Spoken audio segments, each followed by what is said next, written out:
qabsaa'uun Oromoof haaraa miti. Qabsoo amaneef aarsaa ta'uun Oromoof haaraa miti. Kan haaraa ta'e nu rakkisaa jiru injifannoo sana hubachuu dadhabuudha. Injifannee hin beeknu qaba.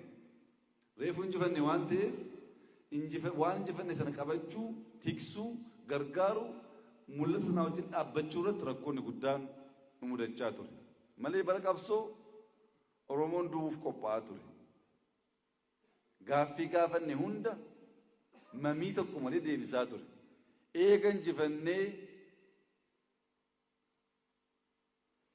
qabsoo jaarraa tokko ol abbootiin keenya itti dhamaan itti dadhaban gaafa deebii argatu wal dhaggeeffachuun, walii abboomamuun, wal kabajuun hin turre waan ta'eef nu rakkise.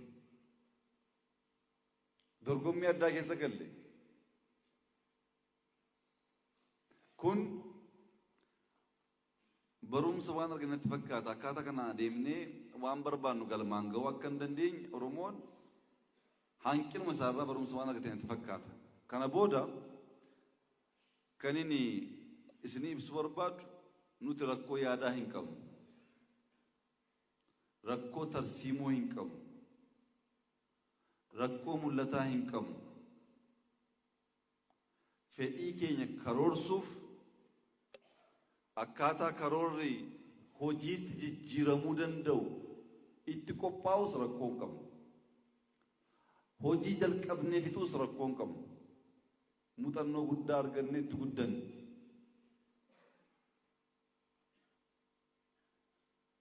Uummata keenya irraa nuti kan barbaannu gaaffiin keenya baay'eedha. Fedhiin keenya baay'eedha. Miidhaan nurratti ga'aa ture baay'eedha. Waa hunda guyyaa tokkoon deebisuun hin danda'amu. Osoo akkas danda'ame waggaa 100 maaliif turre? Tartiibaan. Tarsiimoon gahaa miti. Tooftaan hin jiru taanaan. Gaaffii misoomaa, gaaffii nageenyaa, gaaffii walqixxummaa deebisaa deemna. Nuti gootota keenya faarsuu waan hin dandeenyeef dhokatee hafe. Kana seenaadhaan beekna.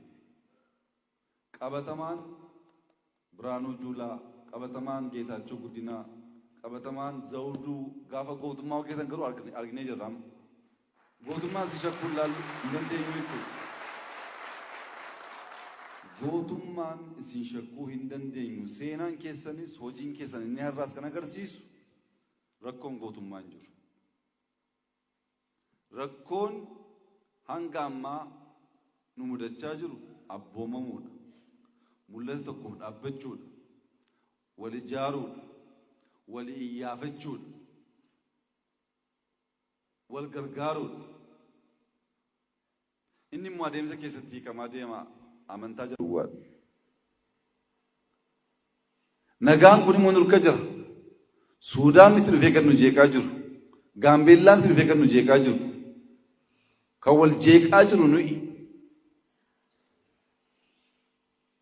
Garaagarummaa keenya garaagarummaa yaadaa waltajjiif dhiisnee waa'ee misoomaa irratti wayiin dhaabbachuu dandeenyee jennaan rakkoon uummata walakkaa baay'een isaa hiikamuu hin danda'e yaada.